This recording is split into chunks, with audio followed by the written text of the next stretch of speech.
யாசகம் பெற்று பிழைப்பு நடத்தி வரும் ஒருவர் தான் யாசகமாக பெற்ற 10,000 ரூபாயை கிருஷ்ணகிரி ஆட்சியரிடம் வழங்கி முதலமைச்சரின் பொது நிவாரண நிதியில் சேர்க்க சொன்ன சம்பவம் அனைவரையும் வியப்பில் ஆழ்த்தியது. தூத்துக்குடி மாவட்டம் சாத்தான்குளத்தை சேர்ந்தவர் பாண்டியன்.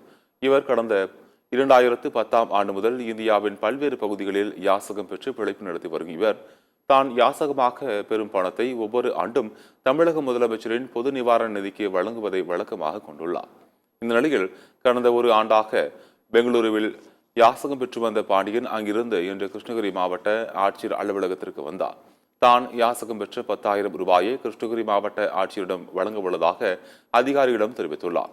ஆட்சியர் அலுவலகத்தில் இன்று மக்கள் குறைந்திருக்கும் நாள் கூட்டம் நடைபெற்ற நிலையில் பாண்டியனை அதிகாரிகள் ஆட்சியர் KM சரையுவிடம் அழைத்துச் சென்றனர். அப்போது தான் யாசகமாக பெற்ற 10,000 ரூபாயை ஆட்சியரிடம் வழங்கிய பாண்டியன் இந்த தொகையை தமிழக முதலமைச்சரின் பொது நிவாரண நிதியில் சேர்க்குமாறு கேட்டுக்கொண்டார்.